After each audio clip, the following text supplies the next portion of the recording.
Inicialmente, eu gostaria de colocar para vocês três situações. Primeiro, as definições da doutrina espírita. E são três. Primeiro, que ela é um conjunto de princípios e leis revelados pelos espíritos superiores e contidos nas obras básicas da doutrina, das quais vocês já ouviram falar. O Livro dos Espíritos, o Livro dos Médiuns, o Evangelho segundo o Espiritismo, a Gênese e o Céu e o Inferno. A segunda definição é que o Espiritismo trata da origem, natureza e destino dos espíritos e de suas relações. E a terceira é que o Espiritismo é o Consolador prometido, que veio a seu tempo reviver os ensinamentos de Jesus. Óbvio que eu dei palavras minhas, as definições são clássicas, mas dentro desse aspecto, vocês têm três situações da doutrina espírita. A filosófica, que é a primeira, é o conjunto de leis, e vejam a importância de um tema que aparece, revelados.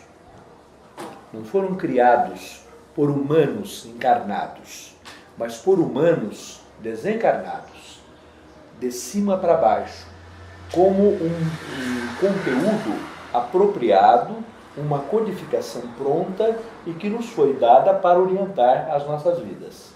O segundo, uma definição científica, que coloca diante de nós o objeto de estudo do Espiritismo, que é o Espírito. E a terceira, a religiosa, fala de revelação, fala exatamente desta nossa frequente e permanente convivência com Jesus, que é o motivo maior da doutrina espírita. O grande motivo da doutrina espírita é fazer com que Jesus seja conhecido. O segundo ponto que eu gostaria de colocar para vocês é o que revela a doutrina espírita. Óbvio que nas definições que eu coloquei já está escrito.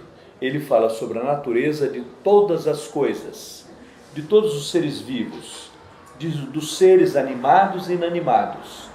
Fala sobre tudo que temos em nossa natureza e fala também no nosso relacionamento. De onde viemos, onde estamos, para onde vamos. A razão do estarmos aqui e a situação que nos coloca diante da necessidade de avançar, de progredir, é a evolução. Esta é a grande revelação, o grande mote da doutrina espírita. E terceiro e último lugar nessa colocação inicial, da abrangência do Espiritismo. O Espiritismo não traz a verdade em si. Ele está sempre à procura, em busca da verdade. E diante do avanço da ciência, ele vai se acomodando, vai se ajustando e vai avançando junto com a ciência. É uma abrangência tamanha que ele infere em todas as ciências humanas, em todos os campos que envolvem análises e avaliações de comportamentos. Na parte científica, na parte filosófica, na parte histórica, na parte social, na parte psicológica, mas principalmente na parte moral e na parte ética.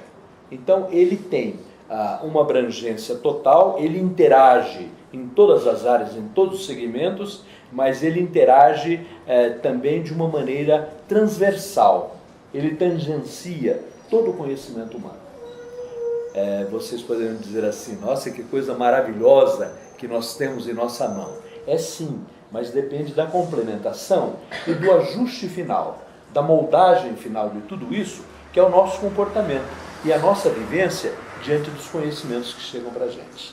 Sobre isso nós vamos conversar hoje. Muito obrigado, Balieiro. Balieiro, na questão 799 do Livro dos Espíritos, Kardec questiona qual a maior contribuição da doutrina espírita para o progresso da humanidade. E ali a gente vê que os espíritos respondem que é o combate ao materialismo.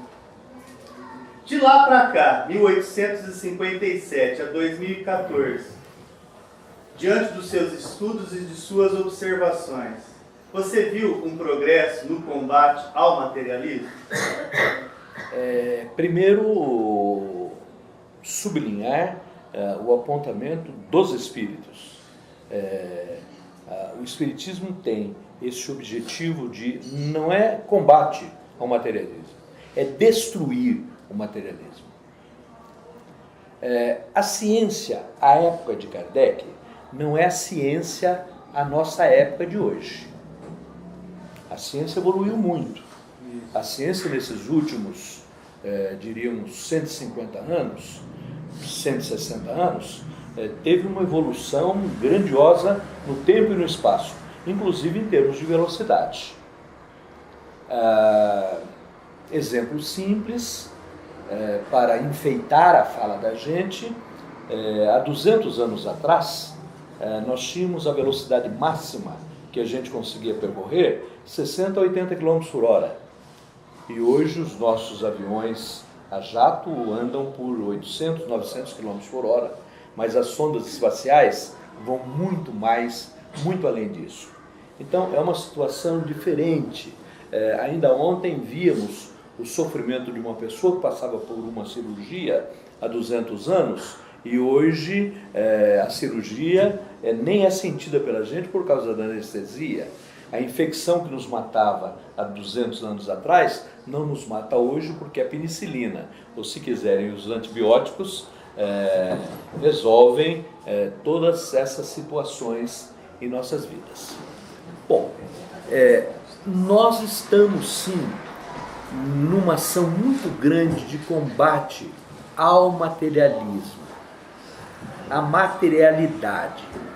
E vejam que coisa interessante.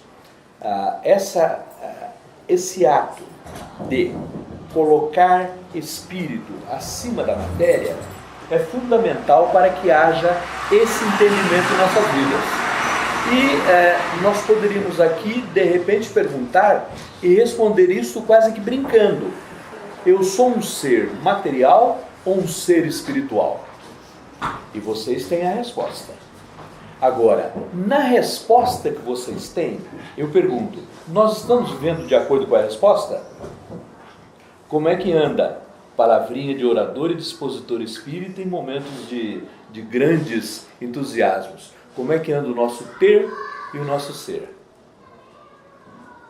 Como é que nós estamos em relação à quântica nas nossas vidas? Mas a quântica não é um bicho-papão. Ela é algo que participa de nossa vida no cotidiano, nas coisas mais simples, só que nós não sabemos, mas ela existe. Então eu tenho uma impressão, base, certeza, de que nós contribuímos sim a partir do momento em que, ao avaliar e ao estudar o espírito, nós nos sentimos como tendo um corpo, e não um corpo que tem uma alma ou um espírito. E esse é o primeiro sentido de combate ao materialismo, enquadrando-nos enquanto seres espirituais. Bem, a hora que você se enquadra como um ser espiritual, você tem que ver a origem deste ser espiritual, que foi propositadamente o que eu coloquei na nossa definição científica da doutrina espírita. As coisas vão se amarrando. Aí a razão maior da introdução que fiz com vocês. Então, a hora que nós estudamos origem, destino, progresso, objetivos, nós já vamos nos enquadrando diante disso. E lidar com as coisas materiais, com o materialismo, ele é necessário, ninguém está querendo extirpá-lo, mas a gente está querendo exatamente que se dê a ele o real devido valor e a importância, enquanto instrumento, enquanto meio, e não fim. Porque o nosso fim é o fim espiritual.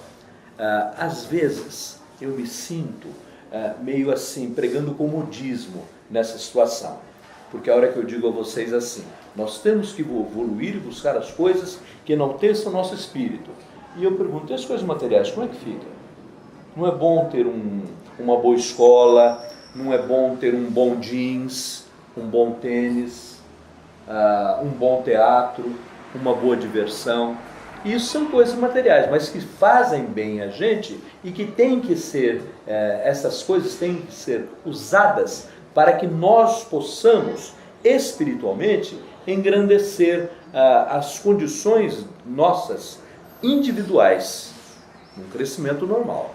Mas aí a gente responde, chega à questão que os espíritos levantaram, que este combate ao materialismo vai fazer com que nós cresçamos em termos de espiritualidade, valorizemos os seres que somos espirituais e passamos a conviver com o ter e com o ser de maneira mais adequada, sem se esquecer de que o corpo, que para nós é matéria, é um instrumento importantíssimo para a nossa evolução. Isso é condição sine qua non.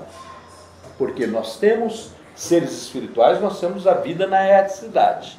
Mas esta vida na erraticidade, para o seu engrandecimento, depende das provas e da nossa passagem pela matéria, pelo corpo. Do ponto de vista mais científico, como é que nós estamos assim nessa desconstrução? Porque não é uma destruição do materialismo, é uma desconstrução da ideia do materialismo, para que as coisas espirituais tenham valor. Eu tenho a impressão de que vocês mesmos responderiam a esta pergunta por reflexão e por buscando pensamentos. Tudo que hoje a ciência mais avançada não dá mais para dizer que não, ela esbarrou no espírito. E a hora que a ciência barra no espírito, barra no sobrenatural ou no transcendente, é óbvio que nós estamos vivendo uma nova era de combate ao materialismo. Tanto é que a própria medicina, que nos diz mais respeito, porque cuida da saúde do nosso corpo, do nosso organismo, ela já diz e já valoriza a prece, a oração, a água, a vibração, os bons sentimentos, e tudo isso é um avanço. O que a gente tem, às vezes, é o modismo.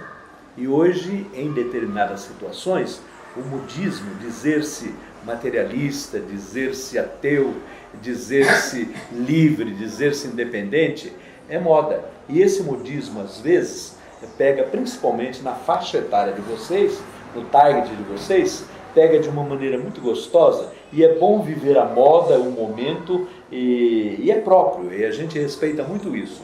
Mas se a gente estiver atento à situação real do ser espiritual que somos, isso muda, sem perder o encanto da idade.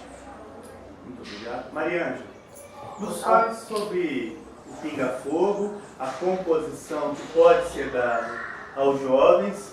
De perguntas, gente. Levantem a mão, façam perguntas se tiverem algum questionamento, alguma pergunta específica, Maria. Hoje a gente está falando sobre as desigualdades sociais, principalmente. É impossível extinguir a desigualdade das sociedades terrenas. Todavia, é possível amenizá-la? Sim. E esse é o avanço que a gente procura. Ser todo mundo igual não teria graça. Seria monótono. Daí as nossas diferenças. A hora que nós falamos de diferença, normalmente, nós procuramos a situação, os opostos. Mas vamos falar de diferenças mais reais e mais cotidianas nossos. Ser homem ou ser mulher. Ser saudável ou ser doente. Ser rico ou ser pobre. Religião diferente. Cor diferente. Posição social diferente. São diferenças. As diferenças enriquecem o conjunto. A reunião, vamos supor, fazer um time de futebol com 11 goleiros. Nós teríamos um grande problema, né? Quem é que vai fazer gol? Não é verdade? Ou uma reunião só com mulheres, só com meninas. O clube da Luluzinha. Não é? Num primeiro momento é agradável, incita a uma série de coisas, mas é muito ruim viver sem mulher e viver sem homem. Porque faz parte do conjunto. E chama a atenção de vocês, da nossa natureza. Procurar o oposto, procurar a diferença e procurar a desigualdade. O que a gente tem, e aí eu vou direto à sua questão, procurando satisfazê-lo com uma resposta que possa ser fruto de bons reflexos e boas reflexões. é que o que nós temos que, para procurar, e é possível encontrar a igualdade, é dentro e obedecendo às diferenças. Tudo a seu modo, a seu tempo, a seu momento e dentro dos critérios de um clima de construção e merecimento. Então eu não teria dúvida nenhuma em dizer a vocês que o nosso grupo é igual, que nós não temos diferenças entre nós. Temos. Tem duas respostas, né? Física, sim. Física, sim.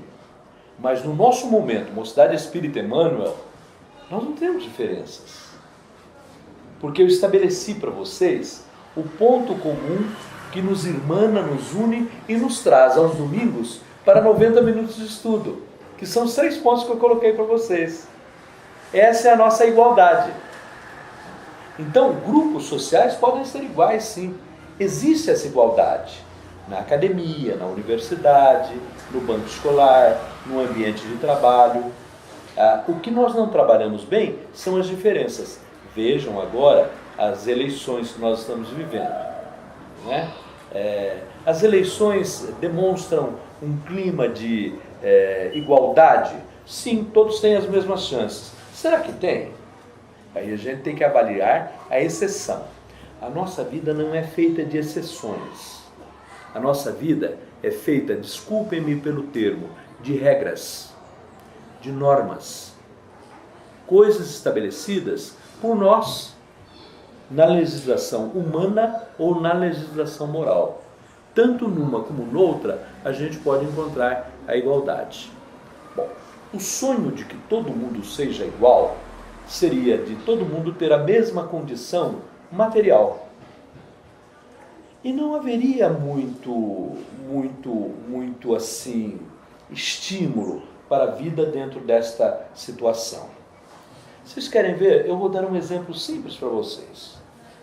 Nós vamos ter amanhã no Teatro Pedro II um show com a... Digam alguém com quem vocês gostariam de ver um show amanhã. Os Barbichas. Quem? Os Barbichas. É esse de Tucujo aí. Com eles. Eu não sei quem são, tá? Existem? Então tá bom. Entrei na realidade de vocês e me igualei a vocês. Vocês não brigariam pelos melhores lugares? Percebe? Mas o ambiente do Teatro Pedro II seria igualdade para todos, para as 1.200 pessoas que estariam lá. Só que dependendo do poder material, do custo do ingresso, da posição, às vezes de uma força física, de você chegar primeiro, chegar antes, estabelecem-se as desigualdades. Então a igualdade, ela é uma situação assim que a gente busca, que a gente quer, mas ela tem parâmetros e ela é construída a cada momento e não há uma linha comum para todos os momentos de nossa vida. Há pessoas acostumadas ao poder, ao mando. Sempre quando há uma reunião de pessoas, elas sempre estão no comando. São possessivas, têm a posse e têm o amor e o querer pelo poder. Uma pessoa dessa colocada numa outra situação, ela vai se sentir mal. E em situação de desigualdade, de diferenças. Então, vocês percebem que dentro dessa linha de raciocínio, sempre a gente procura, mesmo procurando a igualdade, uma melhor posição individual para nós mesmos. Em todos os sentidos. Na posse do material e em conquistas morais, o que não combina. Se nós avaliarmos só as conquistas morais, a gente encontra um melhor sentido de igualdade. E, inclusive, falando de igualdade, de materialismo, que foi uma pergunta com que o Davi iniciou a nossa conversação, a gente, às vezes, materializa a caridade. O que é a caridade materializada? É a hora que eu te trago um litro de leite, a hora que eu te trago 1 quilo de feijão, a hora que eu te trago um agasalho, sem carinho, sem olhar, sem aperto de mão, sem abraço, sem convivência. Materializei. E a caridade não é uma coisa material, ela é moral e ética. Percebem? Então, nesse ponto eu tenho a impressão de que a gente alcança. Fechando, para não me alongar muito. quando que nós vamos alcançar isto? Tem duas palavrinhas mágicas. A primeira é solidariedade.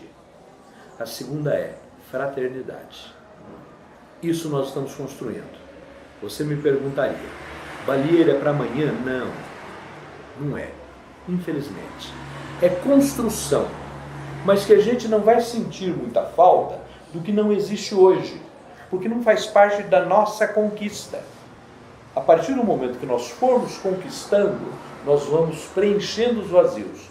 Para a hora que nós chegarmos numa outra situação, onde você for melhor, o seu grupo for melhor e a humanidade for melhor, nós estaremos num outro nível. E aí já vamos sonhar com uma outra coisa, porque o sonho nunca termina. Balieiro, muitos jovens nos questionam a respeito das novas constituições familiares. Antes era normal apenas, entre aspas, o homem casar com uma mulher. E hoje os jovens nos questionam sobre as novas estruturas, homem com homem, mulher com mulher, adoção de crianças nessa mesma estrutura, e em que influência essas novas famílias podem ou não contribuir espiritualmente para a formação de caráter e espiritualidade deste pelo qual está inserido neste novo formato de família. Pergunta dura, mas que reflete a nossa realidade atual. Pergunta dura, mas que reflete a nossa realidade atual. E eu vou ser duro com vocês.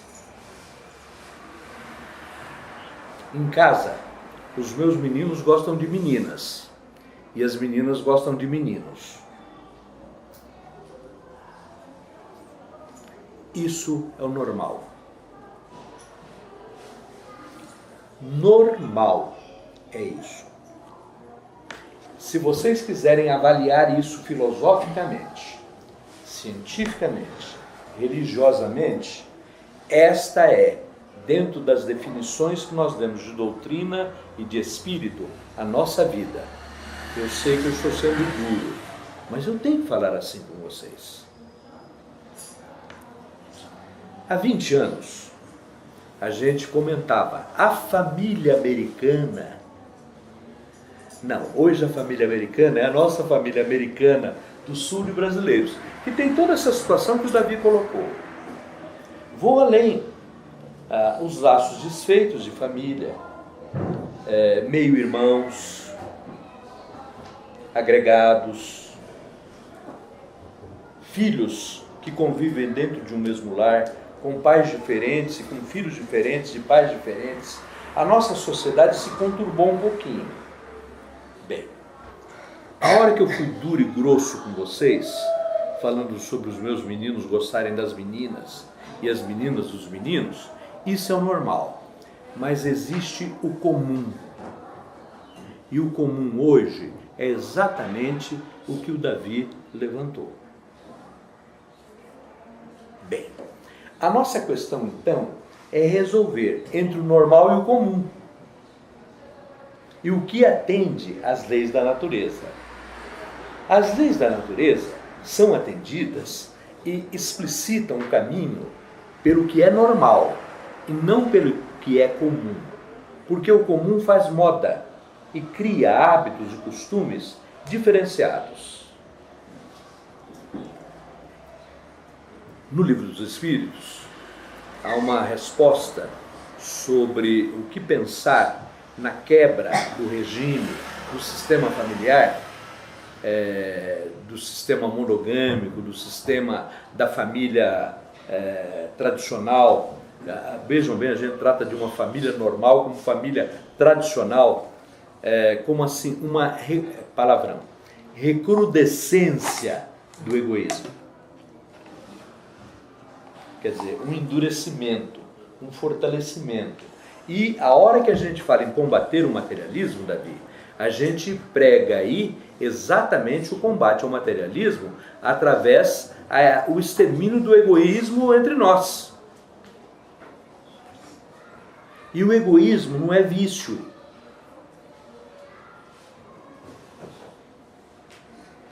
Ele não é vício. Ele é exatamente um comportamento, uma coisa que nós trazemos em nós instintivamente. Vide algumas coisas. Vocês não dirigem. Normalmente a maioria de vocês não dirigem. Mas na hora de um acidente, o motorista tira a parte dele da batida. Ele joga o outro. Ele não pensa no outro, ele pensa nele. No avião, diz assim: a hora em caso de pressurização da cabine, cairão máscaras de oxigênio. Coloque primeiro no seu nariz, depois no do outro, que não tiver condição de colocá-lo. Primeiro a gente. Mas a ideia disso é para que depois você possa ajudar o outro. Então, o sistema egoístico, essa situação, os espíritos falam assim, esse mal maior, esse terror que nós temos entre nós, é que gera todo esse tipo de situação. Mas vamos voltar ao normal e ao comum. Todas as vezes que vocês se detectarem com uma situação desse jeito, perguntem-se assim: é normal ou é comum? Se for normal, está de acordo com a lei de Deus. Se for comum, é a adaptação dos homens. O divórcio, ele é tratado no Evangelho segundo o Espiritismo. É um dos capítulos. O interessante é que há o versículo que vem do Testamento, do Evangelho, ao comentário de Kardec, e os espíritos superiores não deram mensagem sobre o assunto, ou Allan Kardec não selecionou mensagens sobre o assunto. Está na cara, porque à época era uma situação já pensada por Kardec, e está na cara também que essa é uma situação que a gente tem que resolver. Porque não sendo natural, mas é comum, depende do homem e da legislação humana. Percebem? Então vocês perguntam assim: bom, então um menino resolve, um jovem resolve uma reunião entre dois homens, duas mulheres, essas famílias diferenciadas, esses grupos diferenciados. Primeiro, a gente tem que ver o nível de responsabilidade que há nesse tipo de situação. Se há respeito, se há condições para a vida em liberdade, onde um não aprisione o outro, se há fidelidade, e se você, dentro desse tipo de relacionamento provocado, não vá criar situações de constrangimento no outro e nas pessoas que convivem com você, e numa possível descendência. No casamento, a descendência são os filhos diretos. Nos outros casos, são os tipos de família que se criam através da construção genética e engenharia humana, de filhos, de adoções, de uma série de coisas. Então, ver o nível de responsabilidade. Porque você amar um homem, de primeiro a 50 anos atrás, isso era situação de apedrejamento. Mas não vemos mal nisso, porque é moral amarmos uns aos outros. Os amores são diferenciados. Agora é básico que a gente sempre entenda, normal e comum. Eu pergunto se vocês entenderam este princípio. E a dureza disso, que o normal é situação prevista pela lei e de reconhecimento social. O comum é o provocado pelas distensões, porque tudo isso chama muito a atenção da gente, mas é exceção. Vocês perceberam isso? Não é a maioria, é a exceção, e que nos perturba. Quando a legislação humana diz que evoluiu nesse processo, deixando que homens criasse o casamento entre homens, que mulheres podiam casar entre mulheres, isso é um progresso da legislação ou um retrocesso humano da legislação? É um ajuste da legislação ao modus vivendi atual. Então, por exemplo, nós criamos uma situação onde existe o fato e a lei humana regra o fato, dando direitos e deveres, dando uma situação de convivência dentro daquela regra. Ele acomoda. Você diz assim, a legislação humana progrediu ou não, ela adaptou-se. Percebem? Eu vou mexer numa coisa com vocês, que deve mexer com vocês, que são jovens. Por exemplo, a situação universitária, a maior parte de vocês está em tempo de buscar vaga na universidade, não é? Essa legislação que permite prioridades ou alguns direitos a comunidades negras, comunidades indígenas e comunidades estrangeiras para entrar nas universidades, que provocam um celeuma danado no nosso mundo, não é verdade? Alguns se sentem prejudicados. Outro dia eu vi a nossa presidente defendendo que ela quer, além de ter no seu segundo escalão negros, ela quer preparar negros para o primeiro escalão. Politicamente eu poderia perguntar para vocês assim, então por que queimaram Joaquim Barbosa? Mas não vamos entrar nisso, porque o nosso papo e a nossa conversação não é política, mas é uma situação assim muito interessante. Então o que a gente procura fazer? É uma lei. Essa lei pode ser, qual seria o normal? O normal seria que as pessoas que tivessem os melhores méritos e o melhor aproveitamento fossem para as universidades. Agora vocês poderiam questionar que entra na sua desigualdade social. E quem não tem dinheiro para ter um bom professor, um bom preceptor, ele não pode chegar à universidade. Percebem? Então essas igualdades são condições humanas que a gente tem que legislar e preparar para isso. O Orion tem uma pergunta e depois o Davi tem outra. Orion, por favor. Só voltando naquela...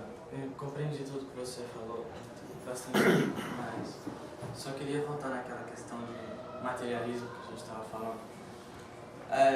Sabendo que respeitamos assim, todas as religiões, todos os costumes, a gente tem a religião do hinduísmo, do budismo, que se concentra mais na Índia, na parte da Ásia. E eles pregam bastante essa coisa de se desapegar das coisas materiais, tanto que temos os samadhis, que lá são as pessoas que seguem como Buda, por exemplo, do hinduísmo, do budismo. Eles se desapegam de uma hora para outra, ou de um dia, se desapegam de tudo para viver numa vida de meditação, numa vida simples. Como a gente sabe que nenhuma religião é superior à outra, ou vida contemplativa. Seria correto ou incorreto dizer que eles são mais evoluídos espiritualmente que nós? Ai, que pergunta boa. Nós temos 10 grandes religiões mundiais. 10 grandes religiões mundiais que se ramificam em... As religiões orientais são mais espiritualizadas, transcendentes. O que é bom e o que é ruim. Porque a maior incisividade de suicídios é lá. Os kamikazes na guerra, o ato de se atear fogo, dos ministros, dos governantes que incorrem em erro, se matam, se sacrificam. Mas eles têm sim um nível de espiritualidade maior do que o ocidental, mas não preservam o corpo humano, que é instrumento de evolução. Os ocidentais já são diferenciados e dizem até os estudiosos, não vou entrar nisso porque não entendo, que é um problema de parte do cérebro, uns ocidental, oriental, esse tipo de coisa assim, mas tem nexo também, e vocês já devem ter lido sobre isso. Os ocidentais são mais assim, apegados à matéria, se defendem mais, são mais presos ao ter no sentido material. É bom que se diga, 3 religiões, as que têm mais influência no Ocidente, têm o mesmo ramo, e são as únicas religiões monoteístas, que é o judaísmo, pela ordem de chegada ao planeta. O judaísmo, Jesus era judeu, a família de Jesus era judia, e eles seguiam o judaísmo. O cristianismo, que é oriundo da chegada do advento de Jesus à face do planeta, institucionalizado pela Igreja Católica no 3º século deste nosso pós-Cristo.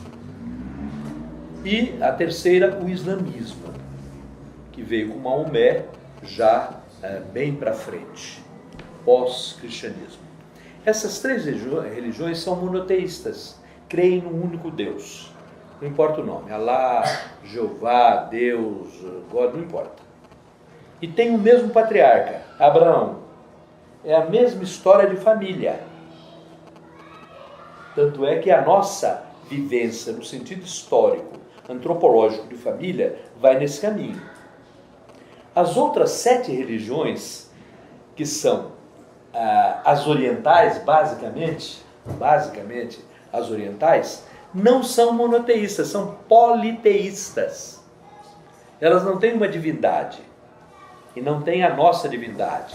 Especificamente a nossa divindade espírita, pregada pelos espíritos superiores como revelação.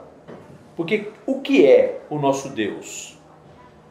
Ele não tem forma, ele não tem trono, ele não tem cetro, ele não tem coroa.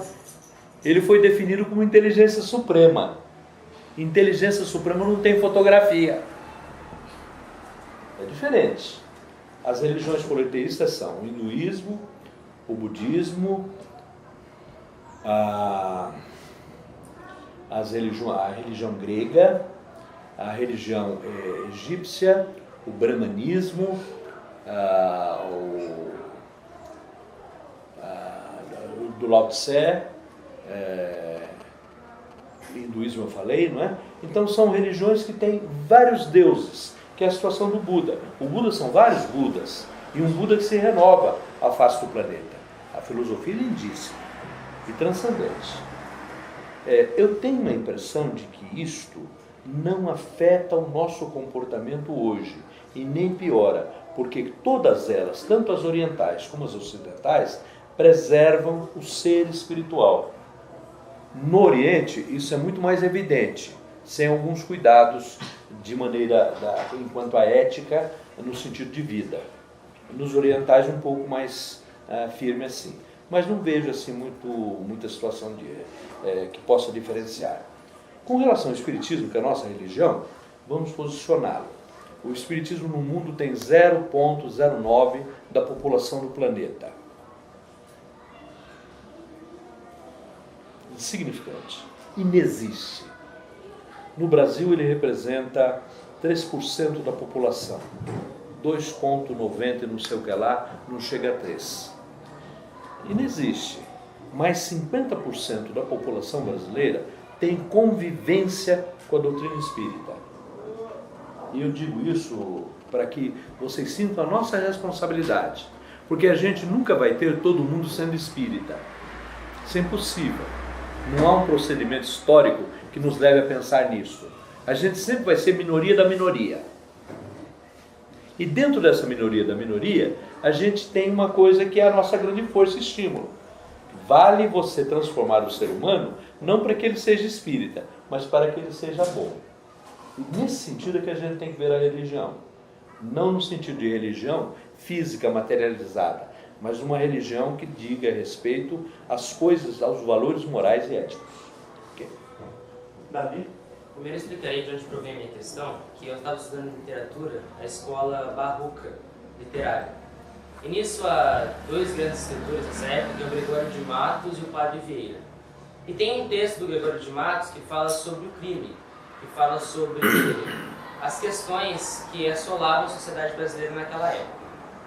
E nisso ele fazia uma questão que me indagou muito na época, que era qual é o que tem a mais carga? Aquele que rouba porque a fome o assola, ou aquele que rouba, um guerreiro que vem em tributo do rei a pilhar e queimar aldeias por causa que o rei mandou?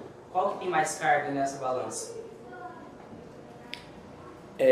Isso é uma figuração, né? É um simbolismo que o autor usa para falar isso. Veja bem, você tem que sempre avaliar, para ter a resposta, e eu não vou dar a você, o aspecto moral. E no aspecto moral é o seguinte: Joana de Ângeles fala sobre isso, mas vai muito ao encontro da regra áurea. Faça ao outro o que queres que o outro te faça. Mas a Joana diz assim, que o mal que me faz mal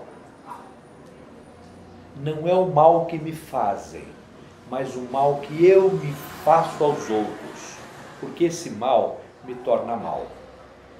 Se você avaliar aí, você chega ao qual dos dois é o que mais pesa em termos morais e éticos. É uma resposta que você vai procurar. Procura assim no seu coração, no seu pensamento. Então, quem está... É o problema do Robin Hood, né? Até que ponto que ele era ladrão, né? Uma vez que ele roubava para dar aos outros. Mas primeiro ele roubava, né? Depois ele dava. Então é uma situação ética, moral, que cada momento é outro momento. O que não nos deve impulsionar para pequenos delitos. E o pequeno delito, às vezes fala assim, isso não tem significância. Tem. Tem sim. Há um exemplo muito crasso nesse sentido, que fala sobre barganha entre pessoas. Então a pessoa aceita a operação, depois ela vai discutir o preço. Aí quando o preço é baixo, ela fala, não quero, eu quero isso. Ela falou, não, o querer você já decidiu antes, o preço é situação posterior. Então a hora que a moral, que você vai a um caixa de um banco, que devolva o troco ou devolva o valor a menos para você, você reclama, e é direito seu. E se ele te der a mais, o que você faz?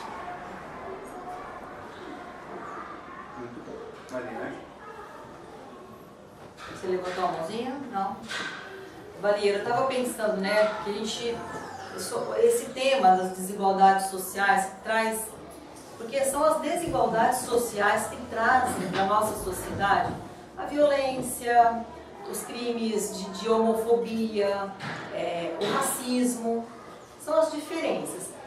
E parece assim que a gente que tenta falar, eu tenho filhas, estou sempre com os jovens aqui, a gente tem que sempre falar com eles dessa renovação que a Terra vai passar. É um planeta, a gente tem batido muito nisso, eu tenho ouvido muito isso, das vertentes espíritas, em palestras, tudo, que a Terra está passando por esse processo de renovação para um mundo de regeneração. E aí fica um disparate tão grande, porque nunca se viu tanto sofrimento, tanta violência, tantas intercorrências por causa dessas desigualdades sociais, e nesse mesmo momento se fala de uma renovação na Terra. Aí a gente fala assim, mas é porque a mídia mostra, isso já existia. Mas não pode ser que seja só isso, porque realmente o ser humano, acho que está perdendo um pouco aquele limite até do lógico, eu entendi, e essa realmente é uma preocupação, e a gente tem que refletir sobre isso, porque a Terra, ela não passa por uma transformação, ela está em transformação. A Terra é um ser vivo. Pensem nisso, o nosso planeta é vivo, ele nasceu e vai morrer, porque ele é um ser material. Não se preocupem, porque não há nem ainda previsão para o término, e até lá a gente já vai estar numa boa. Até lá a gente vai estar numa boa. Mas o que a Mariângela levanta é muito interessante, porque se fala muito na regeneração do planeta. E vocês devem saber, Davi já deve ter comentado com vocês, os mundos que existem, primitivos, provas e expiações, regeneradores, ditosos, celestes ou divinos, ou coisa que o valha. Eu quero falar sobre isso com vocês. Esse mundo existe no planeta nas suas 5 características. E existe em nós nas 5 características também. Então, por exemplo, a hora que eu procuro, ou que eu vou a uma penitenciária, Eu estou aonde? No mundo primitivo.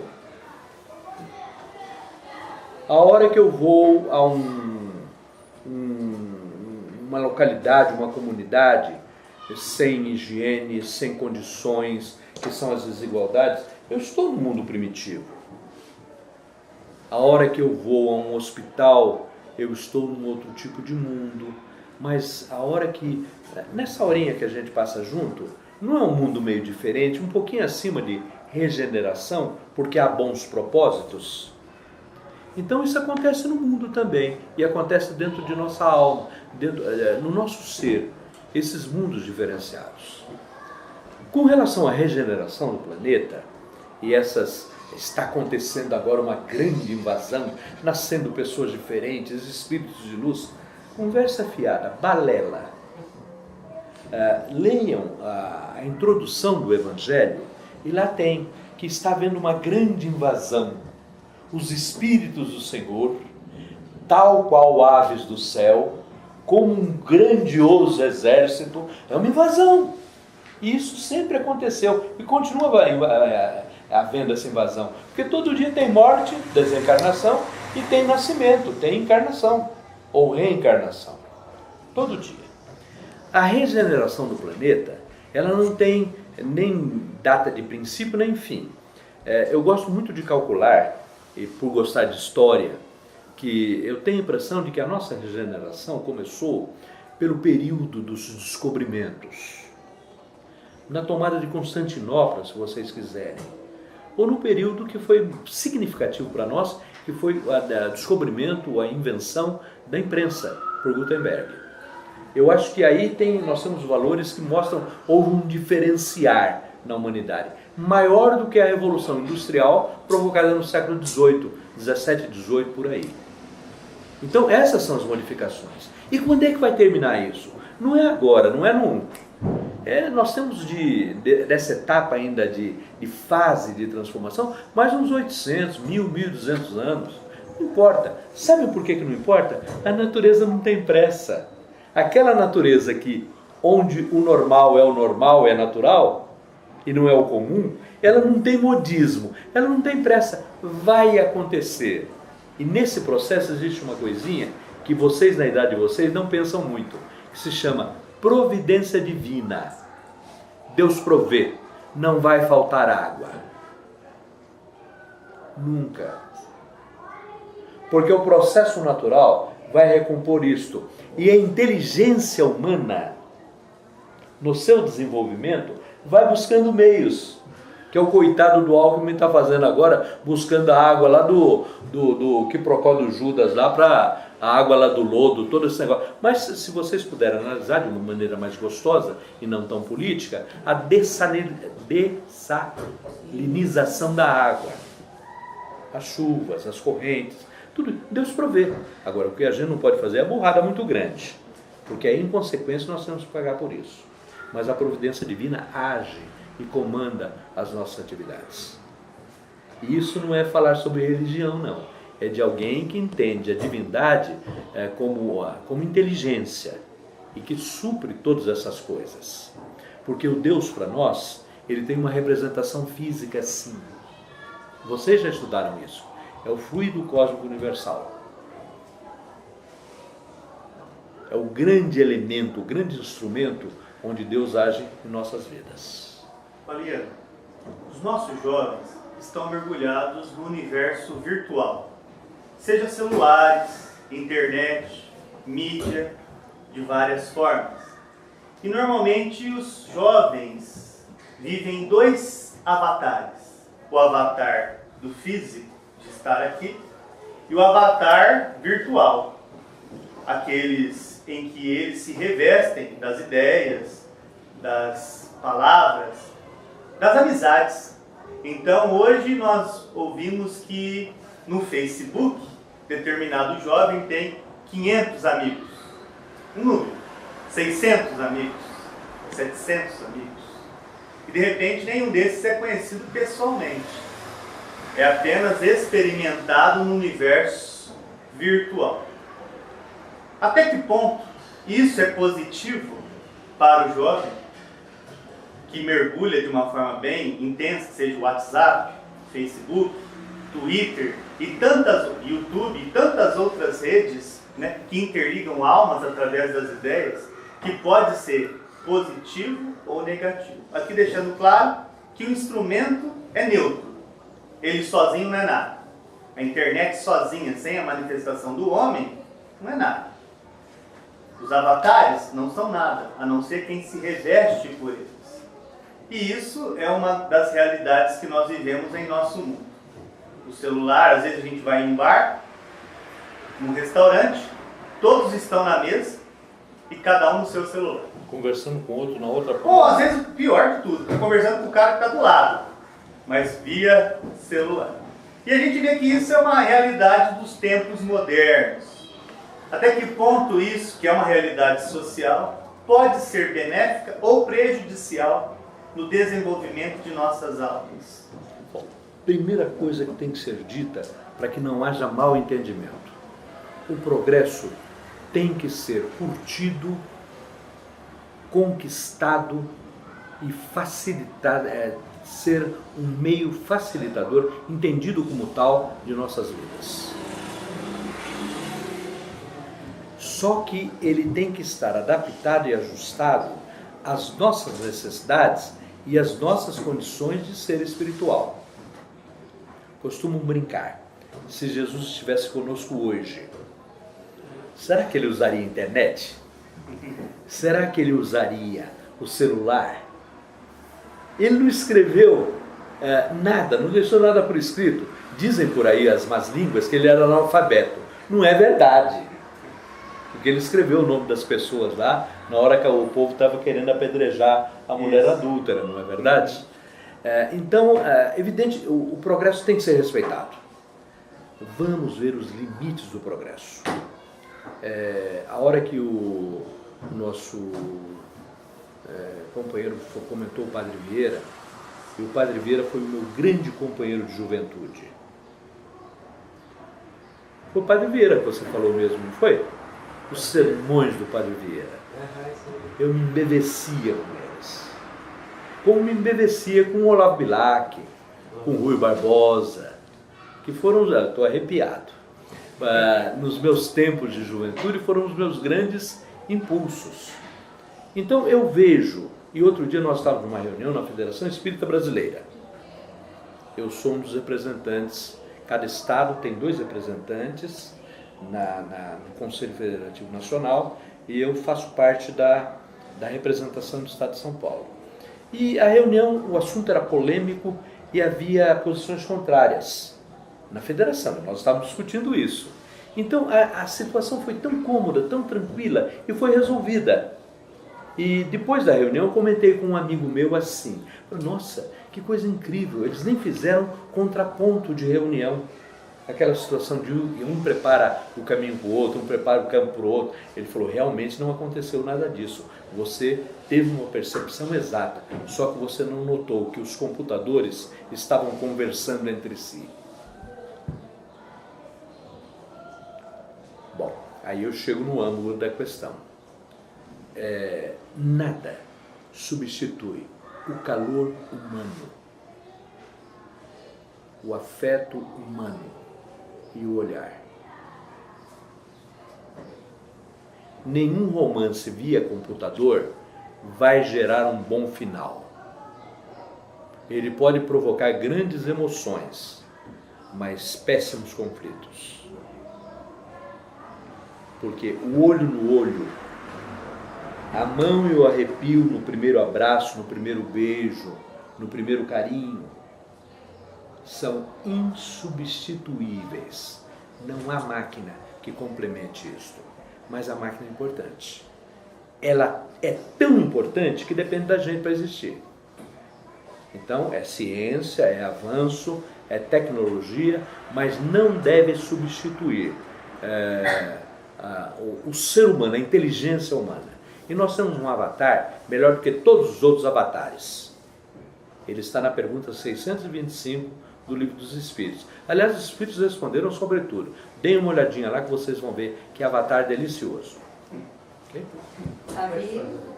Davi também. Não, o João tinha uma pergunta para fazer, não tinha, João? Você quer perguntar alguma coisa para o Valheiro? Não? Então, Davi. Davi? Eu também sou Davi. Davi Tem Sérgio Davi aqui. É seu? pai e É filho, seu? é. Ah, que bom. Então, os dois tipos de sociedades, os dois tipos de doutrinas, que é o capitalismo e o socialismo. Sim. Poderia dizer que na sociedade espiritual o modelo usado é o assistencialismo? Não. Não. É a fraternidade, a solidariedade. Você pode falar assim, Balieiro, como é que eu vou traduzir isso para definir como socialista, como socialismo ou como... Qual foi o outro termo que você usou? Assistencialismo, capitalismo. Ou capitalismo, era capitalismo que eu queria pegar. Não.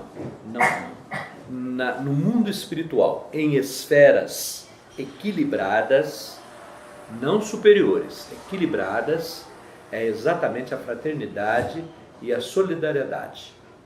O capitalismo que envolve ou que faz você pensar no consumismo, no poder, nos bichos papões, ele não deve ser aceitado e faz parte do caminho da destruição que nos compete fazer ao egoísmo e ao materialismo. São 3 bichos papões de nossa vida. O primeiro, o autoritarismo. O segundo, a discriminação. E o terceiro, o preconceito, que provocam as grandes diferenças. Tudo que for diferença que vocês forem analisar, essas 3 situações estarão envolvidas. Autoritarismo, preconceito e discriminação, que envolve e acomete as minorias. Então, no mundo espiritual, e nós estamos trabalhando para isso, e o nosso grande trabalho é que nas nossas unidades espíritas aconteça isso. Solidariedade, fraternidade, um consenso, porque a maioria é uma maneira burra de se avaliar as coisas. Porque eu posso dizer assim, nós somos maioria. Eu sei, isso não significa nada. Algumas pessoas no Brasil são maioria e o Hitler também foi maioria. Percebem? Muito bom. Mariane, nós temos mais uma pergunta antes do encerramento, que já está chegando no horário para a gente encerrar nossas atividades. Tem alguém? O Lucas, que tentar formular alguma coisa que o Lucas me passou aqui com relação à internet, a relacionamento. Você é médium do Lucas. Hã? Você é médium do Lucas. O Lucas é tímido. E aí ele estava questionando aqui comigo o seguinte, que às vezes a pessoa, às vezes pela própria timidez, né, tenta aquele contato pela internet para conhecer a pessoa, né? E por que às vezes a pessoa, no computador mesmo, ela já engana o outro, põe foto diferente. E aí provoca aquela vontade de você conhecer a pessoa, quando você vê não é nada daquilo, não é? Às vezes você não me conhece, a gente se convive desde pequeno. Não é verdade? A hora que a gente olha assim, agora mesmo eu descobri que o Davi é do Davi. Você é Júnior? É Davi Emanuel? Davi Emanuel de Que loucura. Você percebe? Então, é por isso que eu falo, é muito bom que vocês tenham esse sentimento de pele. A gente precisa ter essa coisa de pele, de olhar, de querer bem. Porque aí todas as diferenças desaparecem. Quantas pessoas que vocês achavam que eram um traste e na convivência é alguém que dá para conviver? Não é verdade? Porque às vezes o computador ele pode ser um meio, porque hoje é inevitável. Não. Hoje eu acho que 90% aqui do pessoal, às vezes começa um relacionamento, começa uma amizade via computador. Aliás, agora, o que você faz a partir daí, se a pessoa não é tão bonita quanto ela mostrou na foto, de repente ela tem um papo bacana. Exato. Você pode começar a construir essa coisa de pele a partir daquele momento. Eu queria dar uma linkada com uma coisa que nós dois conversamos com o grupo. Que às vezes é muito interessante que a gente tenha, nessa situação de virtual, de tecnologia, termos uma poesia, dizer uma poesia, dizer um verso, tocar um violão, fazer uma serenata, você entendeu? Botar o pé na água fria, esse tipo de coisa que envolve sentimento. A máquina é muito fria e ela te engana. Então essa vida de ser espiritual nosso é junto à natureza. Então a hora que alguém estava falando, é muito bom ler um livro de poesia, ver. Nós temos uma escola, nós trabalhamos com educação. Nós não temos computadores na nossa escola, a não ser para as atividades normais. As crianças não podem usar na escola o celular. O celular tem que ficar desligado. As crianças não têm livros. Elas constroem os livros dela. Elas não têm dicionário, elas constroem o dicionário dela. Elas não têm atlas, elas constroem os atlas delas. Elas criam. E de repente essas crianças não sabem escrever. Mas a hora que elas amadurecem lá dentro, o ser espiritual que ela escreve em 10 dias tudo o que ela tinha vontade de escrever. Ou os pais voltam para a gente dizendo assim: nossa, ele leu o cardápio no restaurante e eu não sabia que ele sabia ler. Nem nós sabíamos. Só que ele juntou tudo, ele fez a construção e ele se alfabetizou. Então Paulo Freire tem uma maneira, mas tem uma maneira também que o Espírito tem de promover aquele conhecimento. Só que o pai tem que ter paciência, porque tem pai que fala assim: meu filho não sabe ler, meu filho não aprende, meu filho não sabe matemática. E nos nossos longos anos, a gente acompanha as nossas crianças chegando à faculdade, às universidades, a grandes universidades do país, em primeiros lugares, em coisas assim. Então, você tem que valorizar o ser que nós somos, o ser espiritual, as pessoas. Agora, é óbvio que todas as crianças gostam de computador, tem as inovações, porque isso faz parte da nossa vida. Mas valorizar o ser, nós somos a melhor máquina que a gente conhece. Muito obrigado. Valia, nós gostaríamos de agradecer a sua presença no nosso... Deixa eu só terminar rapidamente com uma coisinha. Nas desigualdades, nós tratamos com ela no centro espírita. Me preocupa muito o nosso trato com a desigualdade, que não combina com a nossa fala. Duas situações. Eu vou usar o termo o homossexual, no sentido genérico, tanto para mulher como para homem, a abortiva e o abortivo,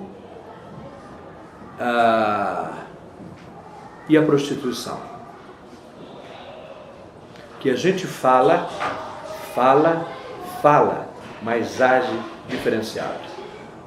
Ao receber no acolhimento fraterno alguém que provocou o aborto, a gente atende bem, daqui para fora, não daqui para dentro, e discrimina. Primeiro, em todo aborto, há uma mulher, mas um homem. Porque a mulher não faz aborto e não provoca aborto sozinha. O homem é participante, ativo. Acontece com o homossexual, a figura do homossexual, e acontece também com a pessoa que vive com problemas de prostituição ou mesmo de desvios. Eu tive uma aluna num curso durante muito tempo, eu estranhava a menina. Ela tinha uma voz grossa, tinha gogó, e convivi com ela 2 anos. Muito participativa. O curso era sério, era duro. E depois de 2 anos, uma pessoa chegou para mim e falou assim: você não percebeu? Eu falei: percebeu o quê? Não percebeu? Eu falei: não percebi. Um companheiro de trabalho. Éramos um grupo de 10, 12 pessoas. Eu falei: ele é homem. Eu falei: não, para mim ela é mulher. Viveu comigo esse tempo todo como mulher. Eu vou respeitá-la como tal, porque foi decisão dela. Então existe uma coisa para se trabalhar com diferenças. E a palavra é séria e grave. E eu a deixo com vocês nessa conversação. Pedindo desculpas pela dureza de algumas coisas. Não trouxe verdades, trouxe pensamentos e reflexões para vocês. E me desculpem por isso, mas eu trouxe e deixei claro as 3 regrinhas básicas que eu dei no início sobre o Espiritismo. E a palavra que a gente deve ter para tratar com diferenças é aceite. aceitação. Não tem mais campo para tolerância. Ou você aceita ou não, porque tolerar não é aceitação. É passar giz em cima, mas o risco e o pó ficam. Então tem que aceitar e conviver. Mas avalie o normal em relação ao comum e ao casual. Então, Balieiro, alguma pergunta que o grupo não lhe fez, que você gostaria de fazer e responder como mensagem final ao nosso encontro? Eu quase já fiz isso agora no final, né? Mas eu gostaria de dizer para vocês. Olha, não é pieguismo e não é religiosidade doentia, mas nós temos o nosso avatar. Brinquei com vocês que ele está na 625. É Jesus. Não tenham vergonha de falar dele, de pensar nele, de tê-lo como guia e modelo. Ele sempre está com a gente.